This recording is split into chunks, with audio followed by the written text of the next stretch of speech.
Bobcats and the Black Bears next on ESPN3. Hi, I'm Bryce Eckle, joined by Sandy Thomas, courtside at the Cross Insurance Center in Bangor, Maine, as it's the Quinnipiac Bobcats taking on the Maine Black Bears here in an out-of-conference matchup in the middle of December.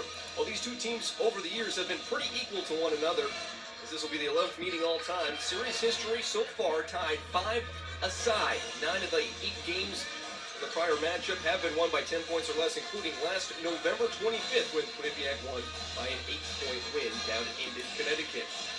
Well, the one thing about this Bobcats side is they are able to score in bunches. As you see some statistics here, points per game, field goal percentage, 3-point percentage, and free throws as well in the top 3 in the MAC conference. Very well balanced team. 44% from the field goal and 35% from 3.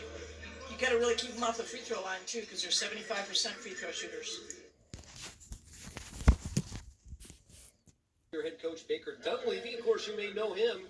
Played under Jay Wright in Villanova. Right now, sporting a 31-40 record for the Bobcats. And the whole coaching staff, I think, has on their best ugly sweaters. Record of 8-34, hoping to improve on that and pick up another win for the Black Bears today.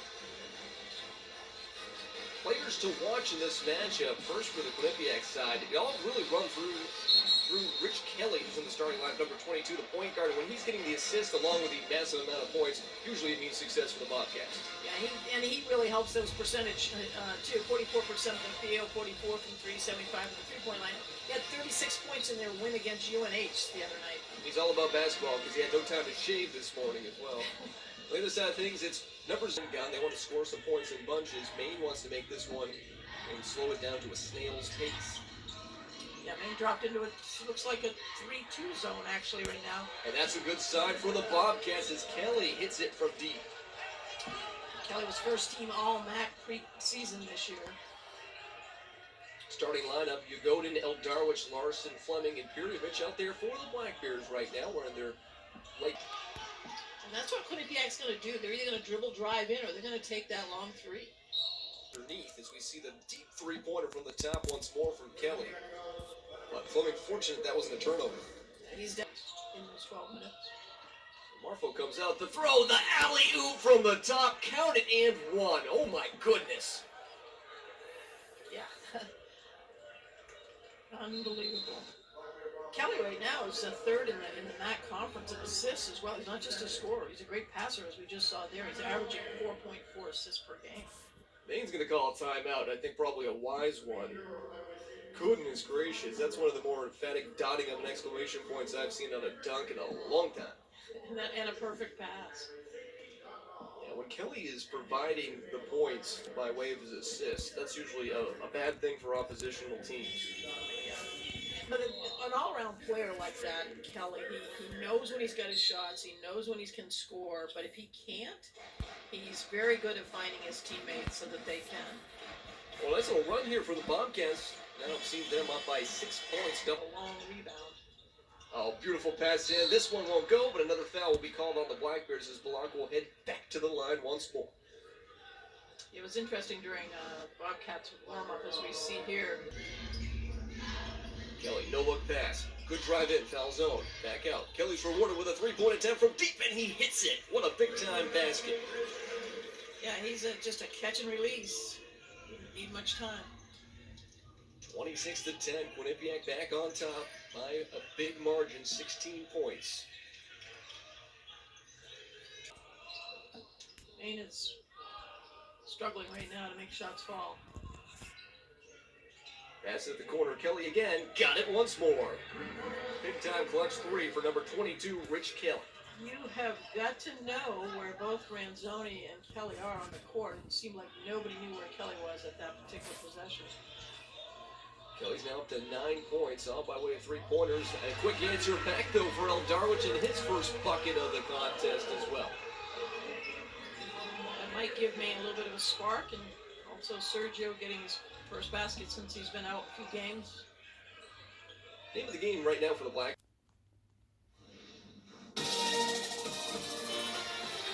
Junior guard Rich Kelly has been lining it up from long range. We know about his scoring. He's also assisted quite a few buckets, but Doing it all over the court, top of the key, corners, 9 total points for him on 3 or 4 shooting from long range.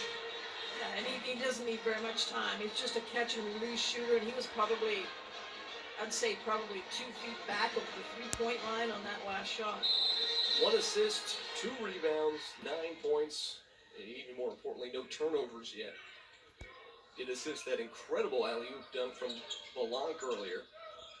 Foul zone, pump fake, 3-point attempt just from the right, will miss. Rebound by El Darwish. 2 is much smaller in terms of size, but in terms of sheer will, I'll give me Vilgot. Kelly driving in against the trees and gets it to roll down through. And that was just a pretty 1-count jump stop. Jumped off 2 feet, landed on 2 feet, put it back up. Ball swung around, you go now in the wing. 117, Quinnipiac on top. Back with more on ESPN 3. Bobcats travel up I-95 and currently have a 31-17 lead in this matchup between them and the Bobcats. One of the major storylines of this one, 3-point shooting for the Bobcats compared to the Black Bears. Almost 50% from long range for Quinnipiac. Maine 1 for 8, however, and that's not going to get done if you're a Black Bear fan. Yeah, that's 33 to 3, and there's a lot of 3-point shots. And the time they've been putting them up with 3 minutes left to go. Rich Kelly in double digits, the only player so far. He's got up to 11 right now. He'll get the inbound in a second. For the Black Bears, they're led by Vilgot Larson's 8-point. Dishes it back out round. Kelly for an uncontested 3. Closed out by Fleming, but it doesn't matter again. 4th 3-pointer hit now from Rich Kelly. Yeah, boy, did he square up quickly. He was coming at an angle for that pass, but squared up really quickly. He's now 80% from 3-point range. 14 total points for him. Trying to answer back. That one will fall down through for El Darwish. Just now dropped into it. Looks like a 3-2 zone actually right now. And that's a good sign for the Bobcats as Kelly hit.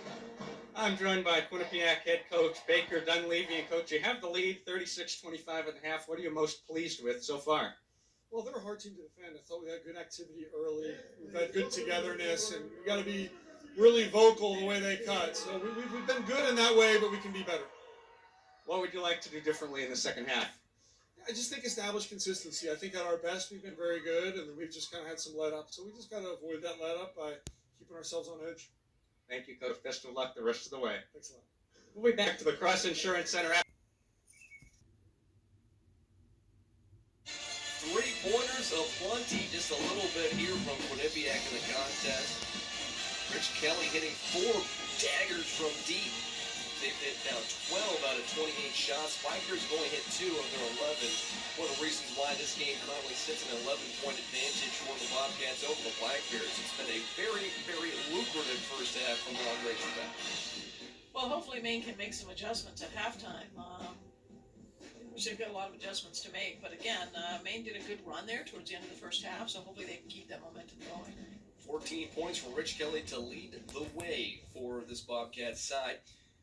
Right now, that's one of the reasons why it's been a good back and forth battle. But they're up by 2 with turnovers. They've got 8. Maine's got 6. And that's a way to get back into things. Second bucket and an emphatic slam from Marfo. Back to a 5-point game, and the crowd got really quiet. That definitely was a bench call for coming out of that timeout. Larson swung around. Maybe a little miscommunication here as we see the feed again. Not what you want to see if you're a Black Bear fan. Pick number 45. And I almost think he could have powered that in. Now the 3-point attempt from foul zone, and that's cash.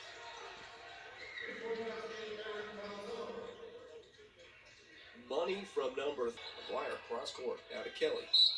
Little bump there from Peter Steamer. He was moving his feet. Looked like Kelly extended an arm out on him, though. Coach Barron not too pleased as we see the 3-point basket for Pirjevich. A little bit of a bump if felt like the official on this near side felt like it was warranted for a whistle, and you're gonna call Steamer on that one. Kelly gets that one to drop. By the way, 9 fouls for the Black Bears means 2 shots from here on out. So that's a long amount of time for QU to work with. Especially with his team that shoots 75% from free throw line. This is going to be a tough team to beat in the MAC conference. A team that can score bunches from three-point range.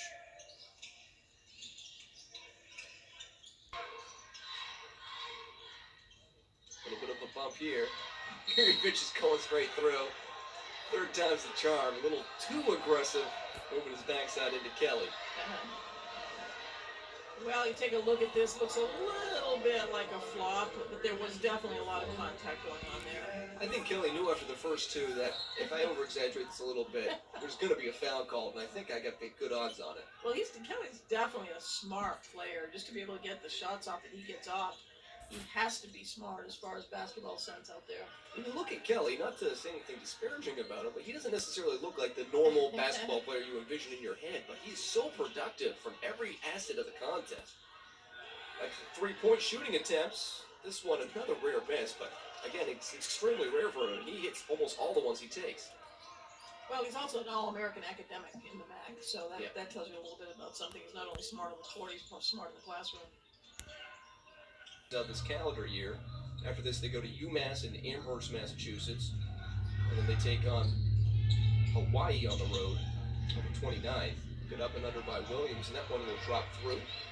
Point percentage, 43% made by QU versus Maine, and the bench points 12-0 in favor of the Bobcats over the Black Bears. Chris Kelly with 19 points on 5 for 9 3-point shooting. I think one of the things that hurts the Black Bears is that a team like Right, McLeish just reaches in there, slaps the arm, will call for the foul. Coach Dunleavy doesn't seem to be happy with the free throws coming up, as he'd much rather get back on the bus and head back home. Yeah, I think so. And again, I think it's a classy way to just slow your offense down, execute some plays, run the shot clock. Kelly on the line, looking to put his team up by even more. Carlos sits at 19. That is up and through.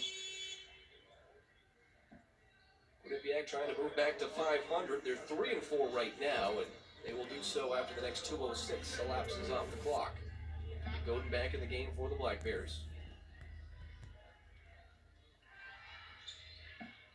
And another one through. 21 points of advantage is the lead for Quinnipiac, their second largest of the contest. Well, after this game, Brian, Quinnipiac is going to have beaten 3 America East teams in Albany, New Hampshire, and Maine. Including back-to-back, they bested the Wildcats 75-67 just a couple days ago, or actually a week ago, I should say. Norfolk State, that'll be part of the Boardwalk Battle Games played down at Atlantic City. Corner 3, Rigoni tickles the twine for a trifecta. And that adds to Kelly's assist, too. He's third in the MAC with 4.4. He just found the open man. Looking through here, Kelly, in terms of assists, I think that's, at least 5? Now Darwish drives in. Here's the dish back out. Fleming, just over a minute left to go in the contest. Darwish goes in, gets it to drop. Nice acrobatic play by Sergio. He's really good at taking 20 points for Quinnipiac over the Maine Black Bears. Final score 81-61 as the Bobcats survive a little early second half scare and come out with a big time win over the Black Bears here on this Sunday afternoon. Overall, tremendous effort from this Bobcats team, Sandy. Looking over some of the points for these two teams, Quinnipiac, in terms of point scorers, had 4 different players in double digits. The lowest of the 4 was Aaron Falzone with 13, 21 points for Kelly, as he went 6 for 11 from the floor and 50% from 3-point range. And for the Black Bears, they also had 4 players in double digits, but outside of those, I think is going to be joined by Coach Baker Dunleavy. We're going to send it now down to Adam to talk to the Victoria coach. At center, I'm joined by Quinnipiac head coach Baker Dunleavy. Congrats on the win today, Coach. Maine had a 10-2 run to start the second half, but it didn't phase your offense. What made your offense so good today? I thought when our defense was right, we scored. We weren't taking the ball out of the net. We were getting out in transition, which is what we like to do. So, the better we were defensively, which against them is hard because they cut so hard, we were better off offensively. So I was probably able to withstand some runs, and that's what we're going to have to do all season.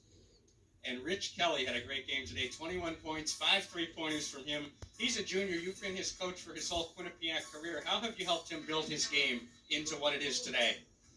You know, I don't even talk to him about confidence and shooting and offense. That's where his talent lies, and I think he's developed a lot as a leader and as a defensive player. And the better he gets in those areas, the taking charges, the toughness plays, his leadership is great. So when that's on point, his offense is going to shine. Thank you, Coach. Best of luck going forward. Thanks, appreciate it. Let's go back to Brian and Sandy now on ESPN3. Well, this is just some of the exploits from long range for this team. Clad in yellow, the Bobcats so strong from beyond the arc, as we talked about all game long. 15 3-pointers made. When you're hitting at that kind of clip, you're going to be often winning more games than not.